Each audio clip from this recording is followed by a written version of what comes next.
Hello friends, good evening. स्वागत है आपका अपने इस यूट्यूब चैनल सरकारी रिजल्ट्स जॉब.com में। फ्रेंड्स, आज हम जो है कि लेखपाल 2022 से जुड़े संपूर्ण पाठ्यक्रम जो है, न्यू जो पैटर्न आया है वो सारा हम देखेंगे कि क्या क्या पाठ्यक्रम है और मैथ की क्लासेस भी स्टार्ट करेंगे। ठीक है, तो आइए देखते हैं। इसमें जो है कि अंक गणित एवं सांख्यिकी में पहले देखते हैं कि कौन कौन से चैप्टर आ रहे हैं। ठीक है, बीज गणित से भी होंगे, रेखा गणित से भी होंगे और अंक गणित और सांख्यिकी भी होगा। ठीक है, उसमें तो पहले हम अंक गणित एवं सांख्यिकी के देखते हैं लेसन्स। तो इसमें अंक गणित एवं सांख्यिकी एक ही में करके आता है। तो इसमें जो है कि सांख्यिकी और अंक गणित में देखेंगे तो लेखपाल एग्जाम में जो है कि वेटेज जो होता है कि सांख्यिकी का ज़्यादा होता है, यानी कि सांख्यिकी से अंक गणित की अपेक्षा ज़्यादा क्वेश्चन पुटअप किए गए हैं लेखपाल के एग्जाम में। जो भी 2015 का जो था, दोनों शिफ्टों के देखे गए थे, तो उसमें क्या है कि जो है सांख्यिकी के ज़्यादा क्वेश्चन पूछे गए हैं। ठीक है, और अंक गणित के भी चैप्टर हैं, लेकिन दोनों का एक दूसरे से कंपेयर करने पे इसका वेटेज ज़्यादा है। तो इसमें देखिए कौन कौन से चैप्टर हैं। पहला जो है कि संख्या पद्धति है, नंबर सिस्टम जिसको बोलते हैं पहला। तो हम लोग शुरुआत भी करेंगे संख्या पद्धति से ही। उसमें जो होता है कि नंबर कौन कौन से नंबर होते हैं, जैसे होल नंबर हो गया, प्राइम नंबर हो गया, बहुत ज़्यादा कन्फ्यूजन बच्चों को होता है। तो एक एक बारीकियाँ देखेंगे जहाँ से सारी चीज़ें क्लियर हो जाएंगी। ठीक है, तो यहाँ पे संख्या पद्धति है, प्रतिशतता है। ठीक है, परसेंटेज देखते हैं, लाभ हानि देखते हैं, और लाभ हानि में जैसे कि होता है ब्याज पे भी होता है, तो लाभ हानि और ब्याज वाली चीज़ें भी देखेंगे। कार्य समय एवं दूरी भी का भी क्वेश्चन उसमें बहुत ज़्यादा रहता है। ठीक है, अनुपात का चैप्टर है। ठीक है, ये सारा आपका सिलेबस के अकॉर्डिंग है, कुछ भी उससे डिफरेंट नहीं है। जो है कि संचयी बारंबारता जो होता है वो कोर्स आता है, और बारंबारता बंटन, ये दोनों टॉपिक उसमें है। वर्गमूल घनमूल निकालने की जो है कि ये बहुत ज़्यादा टिपिकल बच्चों को लगता है, तो इसके जो है कि ट्रिक बताए जाएंगे कि किस तरीके से आप जो है कि कुछ ही सेकंड में जो है कि आप वर्गमूल और घनमूल निकाल लिया करेंगे। औसत आएगा इसमें, बारंबारता, ये सारे बारंबारता, ये सारी चीज़ें किससे जुड़ी हुई हैं, सांख्यिकी से जुड़ी हुई हैं। जैसा कि जिन बच्चों ने भी पेट का एग्जाम दिया था उन्होंने भी देखा था कि चार्ट से रिलेटेड मैक्सिमम क्वेश्चन थे। ठीक है, तो पाई चार्ट और आंकड़ों का निरूपण भी इसमें है। ठीक है, लेखपाल में, जो कि आपके ऑलरेडी पेट में तो तैयार हुआ है, लेकिन यहाँ भी बहुत अच्छे से आपको तैयार कराया जाएगा। जो भी लेखपाल के स्टैंडर्ड के क्वेश्चन होंगे वो सारे आपको कराए जाएंगे। अब है कि सांख्यिकी आंकड़ों का वर्गीकरण, ये भी इम्पॉर्टेंट है। आयत का चित्र भी रहेगा, माप समानांतर माध्य रहेगा, माध्यिका एवं बहुलक, ये बहुत ज़्यादा इम्पॉर्टेंट है ये सारे, क्योंकि माध्यिका एवं बहुलक से क्वेश्चन 2-3 पूछे गए थे। ठीक है, माप समांतर माध्य से भी हैं। ठीक है, और जो है कि सांख्यिकी आंकड़ों का वर्गीकरण, ये सारे चैप्टर जो है कि मतलब क्वेश्चन तो सब में से 1-2 पुटअप करता है, लेकिन सांख्यिकी से जुड़े हुए क्वेश्चन कभी कभी जो होता है कि 2 से 3 ऐसे पूछ देते हैं, तो एक एक नंबर बहुत ज़्यादा महत्वपूर्ण है। तो यहाँ पे जो है कि संपूर्ण पाठ्यक्रम हो गया अंक गणित एवं सांख्यिकी का। अब हम देखते हैं कि किस तरीके से बीज गणित में कौन से पाठ्यक्रम पूछे गए और रेखा गणित। अब जो आगे है, जो हमारा एडवांस मैथमेटिक्स में, जिसमें कि एडवांस मैथमेटिक्स में आता है बीज गणित और रेखा गणित। तो आइए देखते हैं कि इसमें कितने चैप्टर लिए गए हैं। बीज गणित यानी कि अलजेब्रा में लिया गया है लघुत्तम समापर्त एवं महत्तम समापर्त और उनके जो है बीच में संबंध, यानी कि एलसीएम एचसीएफ जो आपको निकालना सिखाया जाता है वो, और उससे रिलेटेड कुछ फार्मूले होते हैं, दोनों का आपस में रिलेशन होता है, तो किस तरीके से बनता है, इसके फार्मूले होते हैं, वो पूछा जाएगा। युगपद समीकरण है, द्विघात समीकरण है, गुणनखंड है, गुणनखंड भी निकालना सिखाया जाता है बच्चों को, और क्षेत्रफल प्रमेय।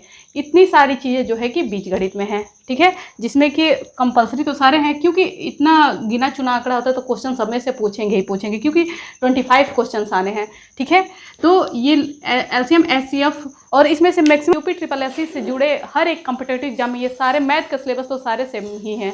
ठीक है, तो आपको हर एक चैप्टर लेखपाल को देना, सब में ये चैप्टर पढ़ने हैं। तो यहाँ से हो गया ये एलसीएम एचसीएफ, तो बहुत ही ज़्यादा कंपलसरी है। क्षेत्रफल प्रमेय, गुणनखंड और द्विघात समीकरण, इससे बहुत ज़्यादा क्वेश्चन जो है कि इसमें अलजेब्रा में बने हुए हैं। आइए अब जो है कि जियोमेट्री यानी कि रेखागणित में देख लेते हैं कि कौन कौन से। त्रिभुज संबंधी पाइथागोरस प्रमेय, बहुत ज़्यादा जो कि इंपॉर्टेंट है। पाइथागोरस एक हीरोन्स फार्मूला होता है, तो वो आप में नहीं आ रहा है, आप में बस पाइथागोरस प्रमेय पढ़ना स्पेशली दिया हुआ है। ठीक है, त्रिभुज के लिए। अब है सेकेंड में कि त्रिभुज आयत वर्ग, त्रिभुज के बारे में, आयत के बारे में, वर्ग के बारे में जो है कि उसका परिमाप परिमाप, क्षेत्रफल, ये सब निकालने के लिए, और उसके फार्मूले जो होते हैं, उसका हाइट निकालने के लिए ये सब फार्मूले होते हैं, वो सब पूछेगा। अब थर्ड नंबर पे आता है कि सम चतुर्भुज के बारे में पूछेगा। चतुर्भुज में भी समचतुर्भुज, समांतर चतुर्भुज और समलंब चतुर्भुज, इन तीनों चतुर्भुजों के बारे में पूछा जाएगा कि इनके क्या परिमाप है। इसमें भी फिक्स है बहुत ज़्यादा, इसमें बस है कि तीनों में परिमाप और क्षेत्रफल पूछा जाएगा। आपको मोटा मोटी देखें तो रेखागणित में जो है कि त्रिभुज का, वर्ग का, आयत का, चतुर्भुज में भी जो तीनों चतुर्भुज हैं उनका, और वृत्त का, इन सब का जो है कि वृत्त में तो चूंकि परिधि होता है, बाकी इन सबों में परिमाप यानी कि उसका साइड का जो भी एरिया होता है और उसका क्षेत्रफल, यही मोटा मोटी पूछा जाता है, ठीक है। और वृत्त की परिधि एवं क्षेत्रफल, यानी कि वृत्त में परिधि ली जाती है, उसका गोलाकार होता है तो वही उसका परिधि और उसका क्षेत्रफल। तो मोटा मोटी आप देखें तो ये बहुत ज़्यादा टिपिकल नहीं है। इससे जो कि सेलेक्टेड क्वेश्चन होते हैं लेखपाल के लिए, आपको वही पढ़ाए जाएंगे, बहुत ज़्यादा लेंदी प्रोसेस नहीं पढ़ाया जाएगा, पूरे 1 साल की क्लास नहीं चलानी है, यहाँ पे आपको कॉम्पिटेटिव एग्जाम देना है, तो ये सारे बहुत ज़्यादा टफ नहीं होंगे। और स्पेशली जो दिया है कि त्रिभुज संबंधी पाइथागोरस प्रमेय, तो पाइथागोरस प्रमेय भी जो 12th में पढ़े हैं उनको तो बिल्कुल समझ में आ रहा होगा, लेकिन जो नहीं पढ़े उनके लिए भी कोई बात नहीं है, उनके लिए भी यहाँ पे बेसिक चीज़ें बताई जाएंगी जिससे उनको चीज़ें समझ में आए। क्योंकि यहाँ पे टीचिंग स्किल दी ही इसलिए जा रही है कि हम इतने सरलतम जो है कि भाषा में बताएं, क्योंकि किताब जो पढ़े हुए हैं वो बुक से भी पढ़ सकते हैं, अपनी स्टडी कर सकते हैं, लेकिन जो नहीं पढ़ा हुआ है वो बुक से नहीं पढ़ सकता है, क्योंकि किताबें बोलती नहीं हैं, उनसे कैसे इंसान समझ सकते। तो हम लोग आपके सामने उपस्थित हैं कि आपको जो भी नहीं आती हैं चीज़ें, हमें पता है कि बच्चों में क्या कमियाँ होती हैं, क्यों मैथ से दूर भागते हैं, तो आपको बिल्कुल बेसिक जानकारियाँ दी जाएंगी और तब जाकर रिलेट करके बताया जाएगा, जिससे चीज़ें आपको एक एक क्लियर होंगी, ठीक है। तो ये रहे सारे जो है कि मैथ के सिलेबस, जो कि 2022 का पैटर्न है लेखपाल के लिए।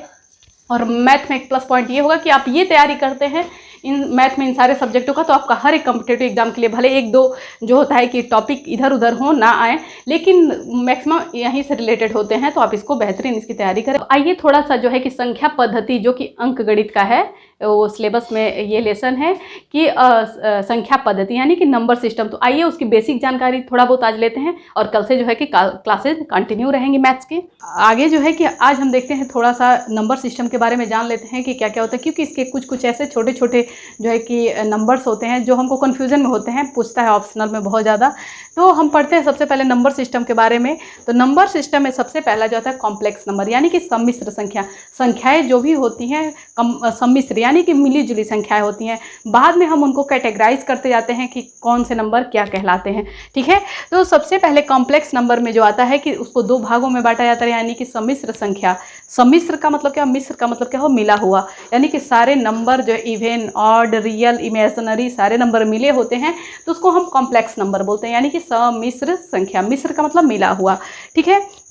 अब इसमें देखते हैं हम कि रियल नंबर किसको कहते हैं, यानी कि वास्तविक संख्या, ठीक हमारे जीवन से रिलेटेड। जैसे कि वास्तविक क्या होता है, जो हम अपने लाइफ में जी रहे हैं, कर रहे हैं, वो क्या कहलाती हैं, वास्तविक चीज़ें कहलाती हैं, ठीक है। अब ठीक हमारे लाइफ जैसा है कि हमारे जीवन में कुछ वास्तविक चीज़ें हैं, कुछ काल्पनिक चीज़ें हैं जिनको हम सोच रहे हैं। जैसे कि हमारा लक्ष्य है, टारगेट है कि लेखपाल का जो है कि लेखपाल की जॉब करना, वो हमारा भी काल्पनिक में है। उसको करने के लिए हम क्या करेंगे, रियल वर्क करेंगे, तब जाके मिलेगा हमको। इसी तरीके से कॉम्प्लेक्स नंबर में भी 2 पार्ट होते हैं, रियल होता है, इमेजिनरी होता है, यानी कि एक वास्तविक होता है और एक काल्पनिक होता है। काल्पनिक यानी कि जो हमारी सोच में होता है, ठीक है। तो वास्तविक संख्याएं क्या हो सकती हैं, जितने भी नंबर हम देखते हैं, ठीक है, ये सारे नंबर यानी कि एक संख्या रेखा पे जो है कि ऐसे संख्या रेखा पे एक संख्या रेखा ली जाती है, उस पर क्या होता है कि 0 भी है, 1 है, 2 है, 3 है, इधर जो है कि -1 है, -2 है, -3 है, इस तरीके से होता जाता है। तो ये सारे नंबर क्या कहलाते हैं, जो है कि रियल नंबर कहलाते हैं, ठीक है। क्या कहलाते हैं, रियल नंबर कहलाते हैं। अच्छा, ये इमेजिनरी नंबर क्या कहलाता है, तो ये संख्याएं जो होती है कि काल्पनिक होती हैं हमारे दिमाग में, ठीक है, कि इस तरीके से भी संख्या होती है, तो ये क्या कहलाती हैं, काल्पनिक संख्या कहलाती है, इमेजिनरी नंबर कहलाता है इसका। जैसे कि इसमें देखते हैं, मान लीजिए 1 है और 2 है, तो इसके बीच में पूछा जाए कि क्या कोई नंबर है, तो जी हाँ, बहुत सारे नंबर होते हैं। और कितने नंबर होते हैं, तो 2 संख्याओं के बीच अनंत नंबर होते हैं। कैसे, जैसे कि अगर यहाँ पे सपोज करिए कि 0.1 ले लिया गया, तो उसके बाद 0.2 आएगा, ऐसे करके इनफाइनाइट ना जाने कितने नंबर तक जाएगा। अब कोई पूछता है कि ठीक है ये नंबर ले लिया, इन दोनों के बीच में बताए कि क्या कोई नंबर आ सकता है, तो 0.1 के बाद क्या आएगा, 0.12, 0.13, ऐसे किसी, अब इसके बीच में ले लिया जाए तो 0.123, तो ऐसे किन्हीं भी दो संख्याओं के बीच ये भी एक क्वेश्चन आता है। जैसे कि बहुत सारे ऑप्शनल क्वेश्चन होता है कि इसमें से कौन सा एक गलत है, छांटिए, तो ऐसे स्टेटमेंट दिए रहते हैं कि किन्हीं दो संख्याओं के बीच अनंत संख्याएं होती हैं। तो ऑप्शन, ये चीज़ें हमको याद रहेंगी तब कहेंगे कि हाँ ये ऑप्शन सही है, यानी कि इस तरीके से परिभाषा भी करके आ जाता है ऑप्शन में। तो ये याद रखें कि दो संख्याओं के बीच में अनंत संख्याएं होती हैं, और जितने भी नंबर हमको कैलकुलेशन के लिए मिलते हैं, चाहे वो पॉजिटिव हो निगेटिव हो, ये सारे क्या कहलाते हैं, रियल नंबर कहलाते हैं। यानी कि अपने भाग गुणा जोड़ घटाना के दौरान जो भी हम नंबर लेते हैं वो सारे नंबर क्या होते हैं, रियल नंबर होते हैं, वास्तविक नंबर होते हैं, जिनके द्वारा हम सारा मैथ को प्लेन करते हैं। अब जो आता है कि इमेजिनरी नंबर की बात करते हैं, यानी कि काल्पनिक संख्या की बात करते हैं कि काल्पनिक संख्याएं किस तरीके से होती हैं, क्या होती हैं। तो एक्चुअली काल्पनिक संख्या कोई संख्या नहीं होती है, ठीक है। इमेजिनरी नंबर जो है कि वास्तविक संख्या को ही जो है कि अगर उसके साथ कुछ निगेटिव ऐसा नंबर मिल जाता है तो वो क्या हो जाती है, काल्पनिक संख्याएं हो जाती हैं। आइए देखते हैं कैसे। जैसे कि मान लीजिए √4 है, ठीक है, तो √4 का हम पूछते हैं कि इसका जो है कि √4 का वर्गमूल क्या है, ठीक है, इसका, तो इसका वर्गमूल क्या होता है, 2 होता है, ये हमको पता है कि इसका 2 होता है। वहीं पे अगर जो है कि -4 कह दिया जाए, तो कोई भी ऐसा, अगर कोई भी ऐसा नंबर नहीं होता है जिसका वर्ग करने पे हमको माइनस मिले, कोई भी ऐसा नंबर नहीं होता है, तो क्या इसका सॉल्यूशन नहीं निकल पाएगा, जी बिल्कुल निकलेगा। तो इन्हीं संख्याओं को जो हम सॉल्व करते हैं, ठीक है, संख्याएं काल्पनिक होती नहीं है, काल्पनिक संख्याएं बन जाती हैं माइनस लगने पे, तो वही क्या कहलाती हैं। अब ऐसा नहीं है कि -1 -2 कहीं लिखा हो तो काल्पनिक संख्या होगी। जैसे कि वर्ग में जिस संख्याओं का सॉल्यूशन ना निकले, संभव ना हो, लेकिन मैथ के प्रोसेस होते हैं, हम अलग अलग विधि से निकालते हैं, लेकिन रियल में -4 का वर्ग होता ही नहीं, क्योंकि वर्ग का मतलब होता है कि पॉजिटिव हो फिर भी उसका वर्ग करेंगे तो आपको पॉजिटिव मिलेगा, निगेटिव हो फिर भी आप उसका वर्ग करेंगे तो माइनस माइनस प्लस हो जाता है, फिर भी आपको पॉजिटिव ही मिलेगा। तो यहाँ पे क्या होता है कि -4 है, तो इसका आप करेंगे तो आपके लिए इसको विधि अपनानी पड़ेगी, क्योंकि आप जानते हैं कि इरोज एक फार्मूला होता है, उसमें क्या है कि i बराबर -1 होता है। तो वही चीज़ यहाँ पे अप्लाई करते हैं, क्योंकि ये यहाँ पे सॉल्व नहीं करना है आपको, बस एक काल्पनिक संख्याएं समझाई जा रही हैं। तो यहाँ पे करते हैं हम कि इसके जगह माइनस ये i रखते हैं, और यहाँ पे 4 का क्या हो जाएगा, 2 हो जाएगा। इस तरीके से 2i हो जाता है इसका सॉल्यूशन, ठीक है। तो ये कैसे भी करके एक इमेजिनरी नंबर, जैसे कि हम किसी भी संख्या को बीजगणित में सॉल्व करते हैं तो 2x 2y ऐसे रखते हैं, तो x और y क्या होता है, हमारे काल्पनिक संख्याएं होती हैं, बाद में उसके वैल्यू 1 से अधिक आते हैं, ठीक है, कुछ भी हो सकता है। तो ऐसी संख्याएं जो हैं कि क्या कहलाती हैं, काल्पनिक संख्याएं कहलाती हैं। तो हमको वर्क चूंकि काल्पनिक पे नहीं करना है, हमको हमारे एग्जाम में जो है कि रियल नंबर से ही जुड़ी हुई चीज़ें आएंगी, लेकिन एक आपको इन्फॉर्मेशन के लिए बता दिया जा रहा है, ठीक है। अब आइए कि देखते हैं कि रियल नंबर में भी कौन कौन से कैटेगरी होती है। रियल नंबर को भी 2 भागों में बांटा जाता है। कौन कौन सा है, एक इरेशनल नंबर है, एक रेशनल नंबर है। रेशनल नंबर का होता है कि परिमेय संख्या। परिमेय संख्या किसको कहते हैं, जिन संख्याओं को P/Q के रूप में व्यक्त किया जा सकता है, यानी कि बटे के रूप में लिखा जा सकता है, वो सारी संख्याएं क्या कहलाती हैं, परिमेय संख्याएं कहलाती हैं। बस इसके लिए एक रिस्ट्रिक्शन क्या होता है कि नीचे जो है कि अपान में Q जो होता है, यानी कि रियल नंबर जो लेते हैं आप, किसी भी नंबर को P/Q के रूप में लिखते हैं, वही क्या कहलाता है, यानी कि बटे के रूप में किसी भी संख्या को लिखना ही परिमेय संख्या कहलाता है। बस Q बराबर 0 नहीं होना चाहिए, यानी कि Q बराबर 0 ना होने का मतलब क्या हुआ कि अगर किसी भी संख्या के नीचे, मान लीजिए कि यहाँ पे एग्जांपल में लेते हैं यहाँ पे कि 5/0 लिखते हैं, तो इसका क्या आ जाएगा, अनंत आ जाएगा, अपरिभाषित आ जाएगा। तो ये यहाँ पे चीज़ें गलत हो जाएंगी, इसीलिए हमेशा बट्टे के नीचे बस 0 नहीं लेना है। उसके बाद से जो भी संख्याएं P/Q के रूप में लिखी जा सकती हैं, वो सारी संख्याएं क्या कहलाती हैं, परिमेय संख्याएं कहलाती हैं। जैसे कि होता है कि अगर 5 भी है तो ये परिमेय संख्या, क्यों, क्योंकि इसके नीचे 1 छिपा हुआ है, ठीक है। तो इस तरीके से सारी संख्याएं क्या होती हैं, परिमेय संख्याएं होती हैं। जितने भी नंबर लेते हैं अपरिमेय संख्याएं, जिनके अपान में Q होता है, Q बराबर 0 हो जाता है, वही क्या कहलाती हैं, अपरिमेय संख्याएं कहलाती हैं, ठीक है। इसी का जस्ट अपोजिट इरेशनल हो जाता है, जिसके भी अपान में 0 आ गया वो क्या कहलाता है, इरेशनल नंबर कहलाता है, ठीक है। तो इरेशनल नंबर बस इतने से ही हम समझ सकते हैं, उसका कोई प्रकार नहीं है। अब हम यहाँ पे समझते हैं रेशनल नंबर के प्रकार, कि परिमेय संख्या कितने भागों में बांटा जा सकता है, ठीक है। जिसका डिफिनीशन निकल के आता है उसी के प्रकार भी बनते हैं, ठीक है। तो रेशनल नंबर में P/Q के रूप में किया गया, ठीक है, वो तो समझ में आया। अब इसमें है कि दो भागों में इसको बांट दिया जाता है, एक जो है कि इंटेग्रल में और एक फ्रैक्शनल नंबर, यानी कि एक भिन्न संख्या, एक पूर्णांक संख्या, ठीक है। भिन्न संख्या और पूर्णांक संख्या। तो पूर्णांक संख्याएं क्या होती हैं, पूर्णांक संख्याओं में बहुत सारे नंबर आ जाते हैं, इसकी बहुत सारी कैटेगरी है। यानी कि संख्या रेखा पे जीरो को इंक्लूड करके जो भी पॉजिटिव और निगेटिव सारे नंबर लिए जाते हैं, सारे नंबर क्या कहलाते हैं? पूर्णांक संख्याएं कहलाती हैं। ठीक है, यानी कि इंटेग्रल नंबर कहलाते हैं। अच्छा, ये चीज़ें जो है कि इंटेग्रल को भी दो पार्ट में डिवाइड किया जाता है। जैसे कि पॉजिटिव साइड जितने भी नंबर आते हैं, जैसे कि जीरो के बाद संख्या रेखा पे, ऐसे संख्या रेखा पे जीरो के इधर जो है कि राइट हैंड साइड में 1 2 3 4 ऐसे जितने भी नंबर आते हैं, इनकी जो कैटेगरी है कि इधर दी गई है पॉजिटिव नंबर के लिए। ठीक है, और इधर होता है -1 -2 -3, इनके लिए अलग कैटेगरी दी गई है। ठीक है, इसको समझते हैं।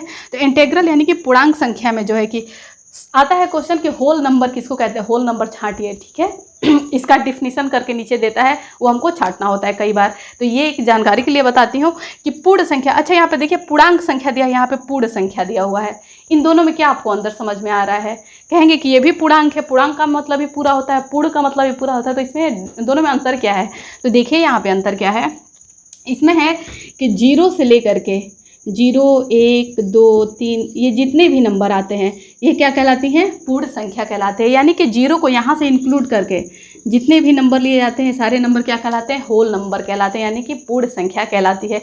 इसकी और एक विशेषता होती है कि 1 के जस्ट बाद ये 2 आता है, 2 के जस्ट बाद 3 आता है इसमें, यानी कि इंटरवल, इसके बीच में कोई नंबर नहीं है। जबकि यहाँ पे पूरी पूर्णांक संख्या लेंगे तो इसमें 0 और 1 के बीच या 1 और 2 के बीच अनंत संख्याएं हैं पूर्णांक के डिफिनीशन में। जबकि होल नंबर के डिफिनीशन में इसमें होल पूर्ण संख्या ली जाती है, इसमें दशमलव वाली संख्याएं नहीं आती हैं, भिन्न वाली संख्याएं नहीं आती हैं। ये चीज़ आपको एक जो है कि एक्स्ट्रा नॉलेज मिल रहा है यहाँ पे कि 1 के बाद 2, 2 के बाद 3, इसमें इंटरवल में जैसे पूर्ण नंबर होते हैं। ठीक है, पूरे कंप्लीटली दशमलव में नहीं होंगे, भिन्न में नहीं होंगे। जबकि पूर्णांक संख्या में हर एक संख्या इंक्लूड होती है, चाहे भिन्न की हो, दशमलव की हो, वो सारी चीज़ें होती हैं। ठीक है, अब नेचुरल नंबर में देखते हैं। नेचुरल नंबर किसको कहते हैं? प्राकृतिक संख्या। यानी कि बस इसमें होल नंबर में से बस आप 0 निकाल देते हैं तो वही क्या कहलाता है? हमारा नेचुरल नंबर कहलाता है। यानी कि 1 2 3 ऐसे लेकर के अनंत तक, कहीं तक अभी आप चले जाए, वो सारे नंबर क्या कहलाते हैं? जो है कि पूर्णांक संख्या, प्राकृतिक संख्या कहलाते हैं। अब आते हैं हम प्राइम नंबर पे। प्राइम नंबर किसको बोलते हैं? प्राइम यानी कि अभाज्य। इसको ध्यान से देखिएगा, अभाज्य संख्या को। यानी कि अभाज्य संख्या वो कहलाती है जिसका जो मतलब कि भाज्य जिसका वर्ग क्या निकले, एक तो या तो खुद से कटे या तो उसको 1 काटे, यानी कि उसके अधिकतम 2 गुणनखंड हो, वही क्या कहलाती हैं? अभाज्य संख्याएं कहलाती हैं। ठीक है, अगर एक भी कहा जा रहा है तो एक भी अभाज्य संख्या नहीं होती, क्योंकि इसमें है प्राइम नंबर में अभाज्य संख्या में क्या होता है कि कम से कम 2 हों, और ना 2 से अधिक चाहिए ना 2 से कम चाहिए। तो एक में क्या होता है कि एक स्वयं से कटती है, उसके अलावा उसको कोई काटने वाला नहीं है, इसलिए वो अभाज्य संख्या में नहीं आती है। और एक के बाद हम जाते हैं, जैसे कि 2 हो गया, 2 अभाज्य संख्या है। क्यों? क्योंकि वो 1 से कटती है और खुद से कटती है। फिर 3 को ले लीजिए, 3 क्या है? खुद से कटती है और 1 से कटती है। इस तरीके की संख्या 2 नहीं होगा, क्योंकि 2 का 1 से भी कटेगा, 2 से भी कटेगा, 4 से कटेगा। तो यहाँ पे 3 नंबर्स आ गए, तो वो जो है कि कंपोजिट नंबर में आ जाएगा, भाज्य संख्याओं में आ जाएगा। तो ये चीज़ ध्यान रखिए, क्योंकि मैंने कई बार देखा है कि भाज्य संख्या, अभाज्य संख्या और इवन ऑड में लोगों को थोड़ा सा कन्फ्यूजन हो जाता है। ठीक है, तो यहाँ पे ध्यान देने वाली बात है कि प्राइम यानी कि अभाज्य संख्या में यहाँ पे आप डिफिनीशन लिख सकते हैं कि कम से कम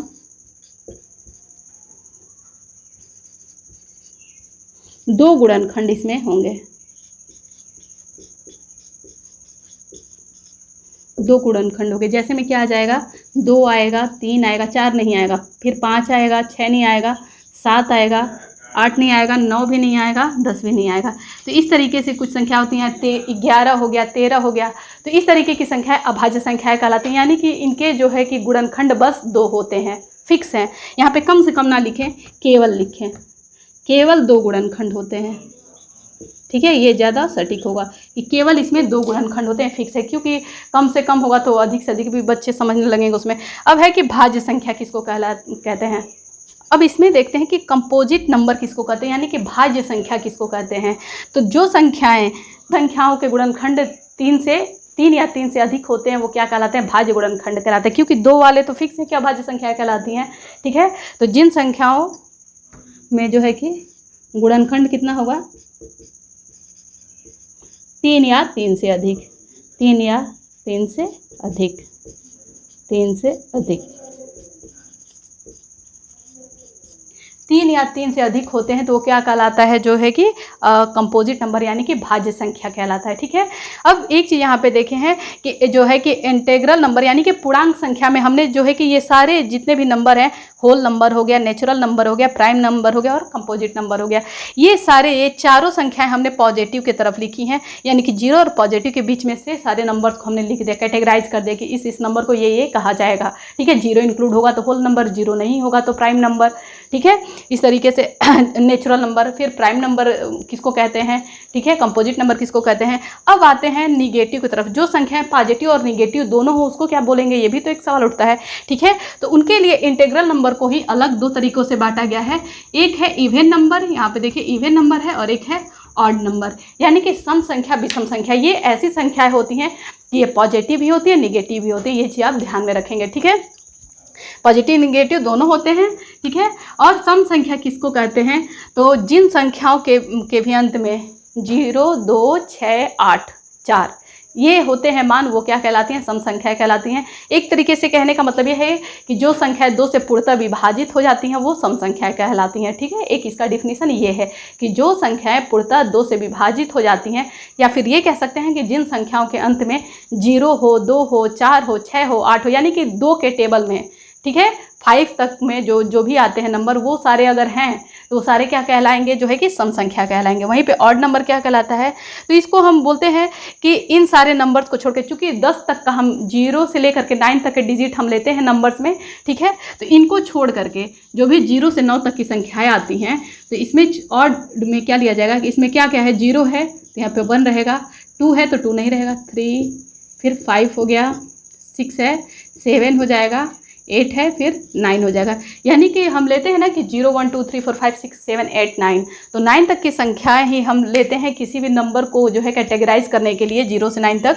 तो उसमें है कि 2, 4, 6, 8, 0 इतने नंबर इवन में आ जाते हैं। बाकी जो बचे हुए नंबर है यानी कि 1, 3, 5, 7, 9 ये सारे नंबर ऑड नंबर में आ जाते हैं। जिन भी नंबर के लास्ट में ये अंक दिखाई देते हैं वो ऑड नंबर कहलाते हैं। इस तरीके से आप आसानी से छाट सकते हैं। ठीक है, आपको डिवाइड करने की जरूरत नहीं। जिस भी नंबर के लास्ट में ये संख्या दिखती है और आपको इवन ऑड छाटना हो तो आप यहाँ से छाट सकते हैं। अगर जिसके नंबर में भी तो कोई एक आप याद रखेंगे, इवन याद रखेंगे तो इवन का एक याद करेंगे तो ऑड का अपने आप पता चले कि इवन नहीं है तो ऑलरेडी वो ऑड होगा। ठीक है, तो इस तरीके से हमने सारा जो है कि संख्या पद्धति में जितनी भी चीज़ें अभी कंपलसरी थी वो सारी चीज़ें हमने बता दी। ठीक है, आप इसका स्क्रीनशॉट ले लीजिए ताकि आपको समझने में आसानी हो। अब जो है कि हम आगे जो है कि क्लासेस में इसका जो है कि डिटेल किस तरीके के क्वेश्चन पूछे जाते हैं, या फिर कभी कभी इकाई का स्थान नंबर्स बड़े बड़े दे करके उसमें पावर लगे होते हैं और इकाई का मान पूछता है कि इसमें इकाई अगर इसका पावर किया जाए तो इकाई का इसमें क्या वैल्यू आएगा। इस तरीके के नंबर सिस्टम में क्वेश्चन पूछे जाते हैं, या नंबर सिस्टम से जो भी रिलेटेड इंपॉर्टेंट टॉपिक है लेखपाल से जुड़े हुए, ठीक है, या फिर किसी भी एग्जाम से जुड़े जो इंपॉर्टेंट होते हैं, ठीक है, और जो कंपलसरी है वो सारे क्वेश्चन जो है कि कल आपको आपकी क्लासेस में कल ली जाएंगी। अगर हमारी वीडियो पसंद आती है तो प्लीज़ लाइक, सब्सक्राइब और ज़्यादा से ज़्यादा शेयर करें। Thank you for watching this video.